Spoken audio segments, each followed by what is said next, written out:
natin ngayon. Yan. Diretso.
Nakikita nyo po, dito na po tayo sa tuktok mismo ng bundok, na kung saan yan po, nasa baba po ang mga kabahayan. Yan. Kaya kung magkakamali po tayo, yan po, automatic po tayo na mahuhulog sa bangil. Yan po yung bundok na yan, ating lalakaran. Tayo po yung magpipicture muna para sa isang dokumento po natin. Ng mga puno. Oh, ano ba yan? Papunta na kami ng Ano sa right side? Oh. Ano yan, bro? Ano sa right side yan? Di mo alam yan. Yung lugar o yung tao. Paano natin masasabi kung anong lugar to? Oo. Brother, ano pangalan mo, brother? Ano? Joel po. Joel. Ano apelyido mo, Joel? Milo? Milo 1. Ito si Pambira yan. Pastor Rod, Kaya no? naman pala ng isang tour guide. Ba't 5 pa? Ba't 3 pa? Brother, Joel, tarito. Kaya mo silang, may sabihin ako sa'yo, brother. Yan. Ito si Joel, ano? Joel Madrian, si Pastor Rod, no? Na kung saan ay ang nagbabahagi ng salita namin. Bahagi ng salita ni Diyos, si Pastor Rod, no? Meron siya sasabihin sa'yo na maganda. Brad, kung merong tour guide sa lupa, Amen. merong tour guide sa langit. Amen. Alam mo ba yun? Ito si Francis. Ano yung tour guide sa langit? Sana all. Alam mo ba yung tour guide? Itong daan na pinatahak natin, patungo to sa destination na gusto natin puntahan. Amen. Ngayon, importante yung daan. Oo. Amen. Para makapunta ka sa destination na gusto mo. Amen. Ngayon, meron pang 2 destination yung buhay ng tao. Yan. Pag namatay siya. Yan. Ngayon, tatanong ko sa iyo, pag namatay ka, saan ka pupunta? Diba, pag pinatay ka namin ngayon, saan ka pupunta? Halimbawa lang. Kasi ano eh, sardinas yung kinain namin. Baka nagdilim yung kanin namin. Diba? Hindi, joke lang. Hindi, pag namatay ka bro, seryoso. Seryoso. Saan ka patungo sakaling bawian ka ng buhay? Hindi, seryoso Pero tanong. naniniwala ka, lahat tayo mamamatay. Tama po ba, diba? May kanya-kanya tayong araw. Amen. Nakatakda na yung kamatayan sa buhay ng isang tao. Ano na yon? Given na yon. Ito po ang tour guide lahat namin. tayo Yan. mamamatay. Kasama ni... Kaya lang, merong 2 patutunguhan yung tao sakaling bawian siya ng buhay. Amen. Hindi 3, wala nang purgatory, no? Wala nang purgatorio, langit at saka impyerno lang. Yan. Naniniwala ka ba na may langit? Meron. Yan. Impyerno. No, mukhang langit lang pinaniniwalaan nito. Hindi naniniwala may impyerno. Ano bro? Naniniwala ka may impyerno? Ha? Meron. Sakaling bawian ka ng buhay, saan ka pupunta doon? Sa langit, sa impyerno? Ay, siyempre sa langit, ayaw ko impyerno. Amen. So sa langit, anong dahilan bakit sa langit ka pupunta? Dapat tayo. Yun. Diba, maraming tao gustong-gusto pumunta sa langit. Kaya lang, di niya alam kung anong dahilan bakit pupunta siya doon. So, yung Bible, naniniwala ko sa Bible, yun, maganda to kausap, naniniwala sa Bible. So, sabi ng Bible sa John 14:6, si Jesus mismo nagsabi.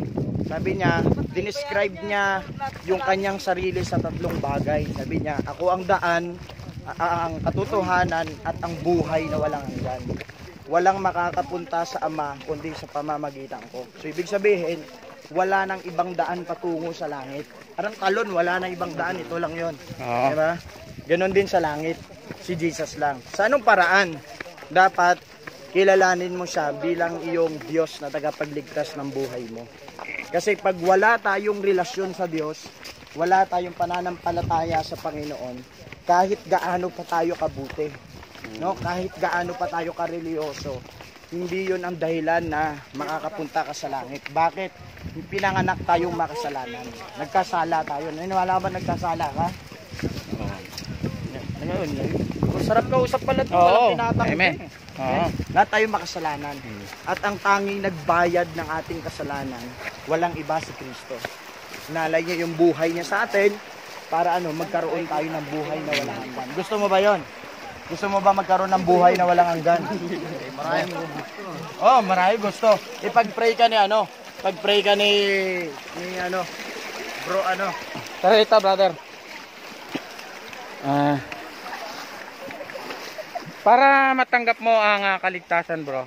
Una, tatanggapin mo si Kristo kasi alam mo ba na si Kristo ang daan at ang katotohanan para mapunta tayo sa buhay na walang hanggan. Sa paanong paraan? Susunod ka sa maiksing panalangin na gagawin natin, no? Na mula sa puso natin. Sapagkat itong nais mo, gusto mong pumunta sa langit, di ba? Tama ba ako? Brother? Tama ba ako? Ang gagawin natin, mananalangin tayo ng maiksing panalangin, no? Susundan mo lang ako. Kaya sabihin mo, Panginoon, susunod ka lang sa akin, bro. Sabihin mo, ibibigkasin mo to, Panginoon. Marunong ka ba manalangin, bro? Nahihiya lang. Nahihiya lang. Nahihiya ka? Kailan kita, no? Pagkat nahihiya ka, Panginoon, sa mga oras na ito, si Brother Joel, Panginoon, ay naniniwala na ikaw ang daan patungo sa buhay na walang hanggan. Salamat, Panginoon, pagkat isa siya sa tumanggap, Panginoon, sa iyong salita, sapagkat ikaw ang pinaniniwalaan niya na ikaw ang daan at ang katotohanan. Mga Panginoon, ang iyong salita, Panginoon, ang siyang patuloy na manahan sa kanyang puso. Sa tanging pangalan ni Jesus, Amen. Joel, ano apelido mo? Mahidlawan po. Mahidlawan. Mahidlawan. Amen. Ito si Brother Richard. Ayan. Tayo muna tayo. Hallelujah. Ayan po, nasa kabundukan po tayo ngayon. Po, meron po tayong kasamang Abu Sayyaf. Ayun. Ang init.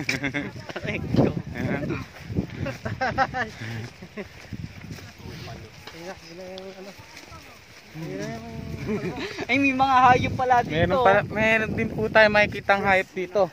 Ay, Kung may mga hayop. sa Manila nyo po iwan yan, wala, tali na lang po yan. Ay, sa Cavite din yung Ayan po, yung mga nauna na pong kabilang team. Ng mga baka. Ayun po, si Aaron, nagmumuha na. Ano yung tour guide? Malapit na. Tanungin niyo po si Pastor Rick, kaya pa. Capricorn. Ala na, suko na.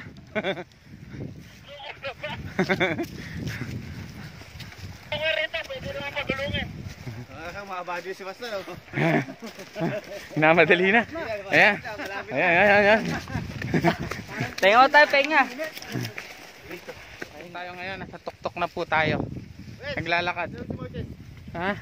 Ayan po ang kasama nating si Moises. Ayan po. Masama tayo sa tubig. Kung si Moises po ay naghahati ng tubig, ang kasama po namin si Moises, naghahanap ng tubig.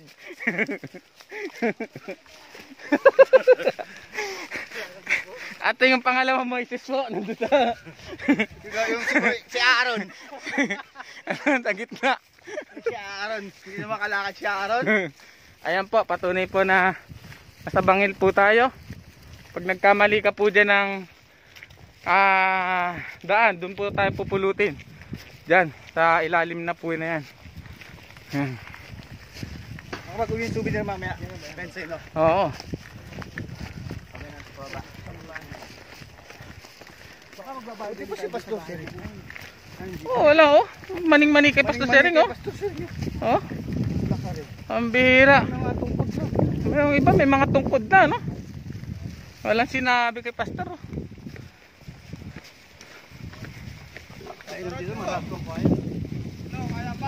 Oh, naghahanap ng tubig. Ito.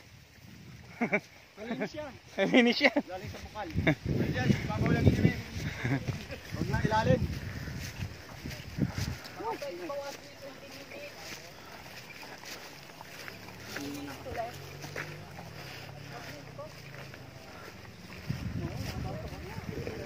Ayan oh. Tayo kaya naman pumasok eh, wala lang pag-iwan.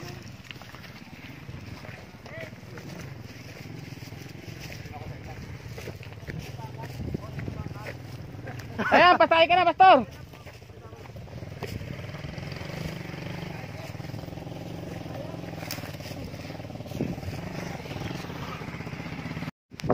Ayan po.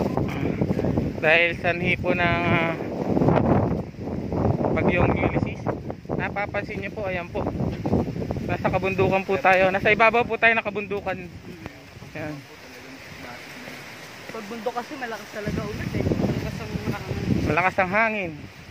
Pag nasa bundok pa. Kasi naman sumaharang ng bagyo bago makarating. Oo, bago makarating sa lapag. Ano bang tawag mo? Kapatagan. Kapatagan. Yan. Pero pag dito ka nakatira sa bundok, kailangan ng bahay mo rito matibay. Nakatayo sa bato.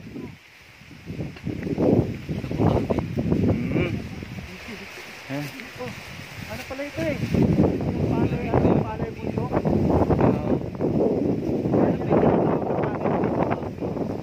Pinakain po yan.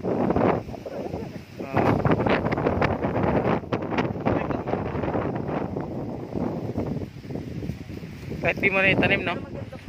Ayan po, mapapansin nyo. Yan. Pag binaka. Pababa na po kami. Pababa na po kami. Ay, light naman ang ilog eh. Late lang pala eh, mababaw eh. Napakalayo pa ng pinuntahan natin, mukhang mababaw lang ah. Hanggang light lang pala.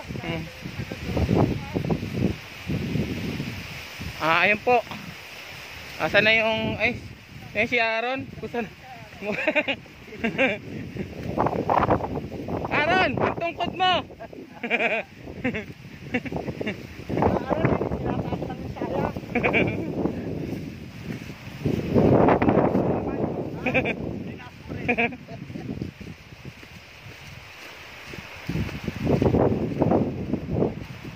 Sorry Bert, ang bihira, talagang kakaiba ka talaga. Para pag gumulong si Pastor Sering eh, kasaloy mo na lang yan. Ano ba yan? Dito ba yun? Dito pa. Nababa pa. Yan po.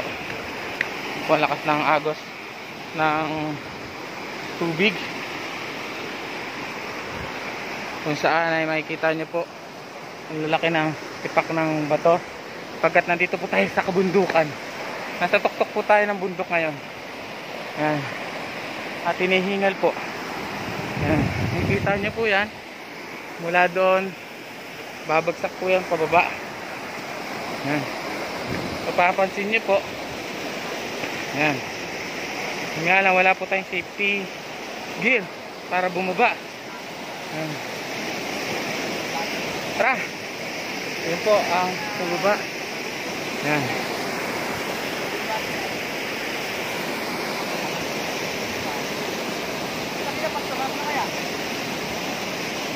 Tara, baba tayo. Samantala po tayong bababa ngayon. Ito, kaya ni Pastor. Buti nila may hawakan.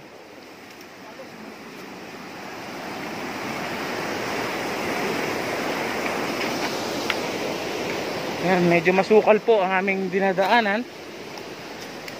Pagkat medyo panganib. Yan.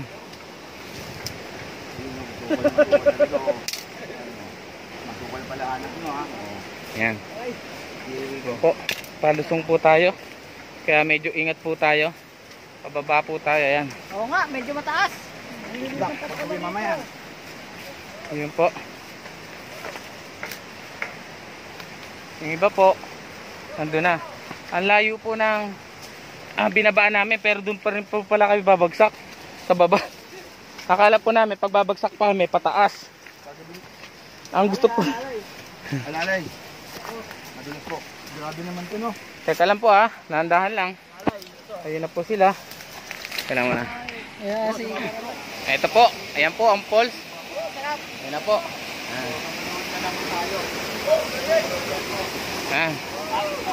Ito po tayo ngayon sa falls. Wag! Malamig eh, mamaya papahinga muna ako. Wow! Po, ang lakas po ng talon na po na yan. Falls na yan, yan. Bro Richard, si Paswili. Yan. At ang iba po ay naiwan pa po sa taas. Babalik po kami, dyan lang po kayo. Yan. Yan po. Yan po sila, nililigo sila, sumasakya sila sa balsa. Ayan po. Ayan. Ayan po, ayan sila bro. Woo, woo, woo, woo. Ayan po. Nasira po yung balsa, nasira. Nasira po yung balsa. Nasira po yung balsa, ayan. Sila, oo.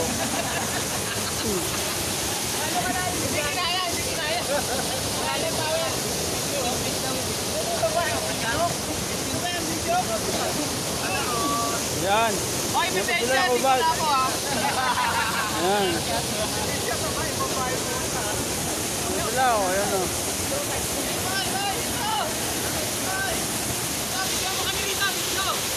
Yan po, may mga butanding. Naliligo.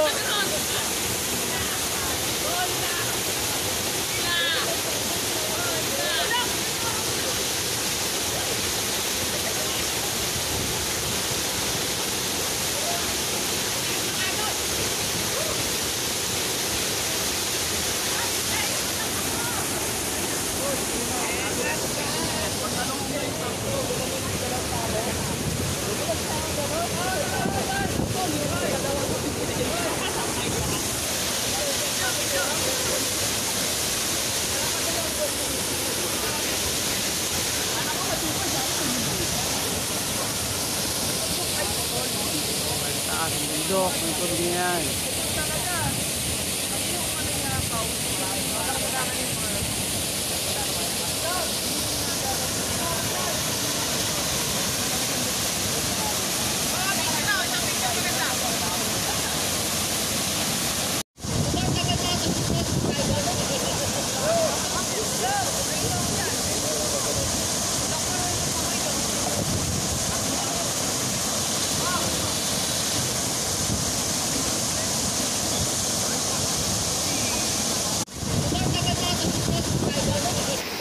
Basta po ang aming pagligo ngayon. Atakit na po kami ngayon sa taas. At yung iba po ay nauna na. Kami na lang po ang naiwan. Po, nila Pastor Rex, Pastor Joel. Bali, 4 na lang. 5 na lang po pala kami ang naiiwan. 5 na lang ba tayo? Ah. Pastor Ber po ang naiwan. At isa pong ermitanyo pong naiwan. Si Moises. Sulit. Ang tungkod ni Moises. Pastor Ber eh. At si Sabi ko doon kay Jojo. Kuyo. Ano yun, sabi ko doon kay Kuyo. Kasi Doon, diretso. Kami sa medyo masukal po na daan. Ayan. Pabalik na po kami. Kumbaga, pauwi na po.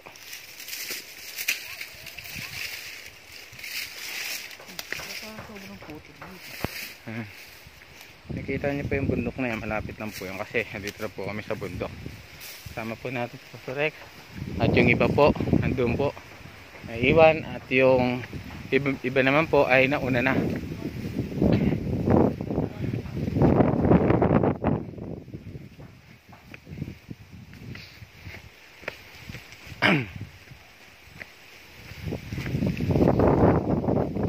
Ganda rito, no?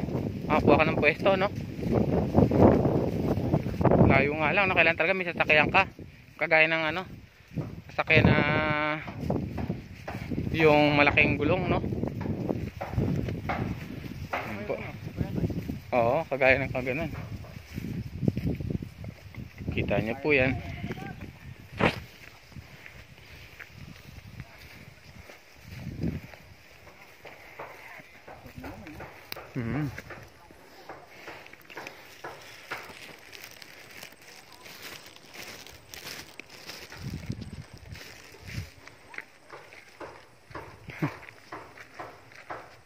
Dumiretso sila sa putik. Subscribe now and click the notification bell para lagi po kayong updated sa mga bago kong video. Thank you for watching. God bless.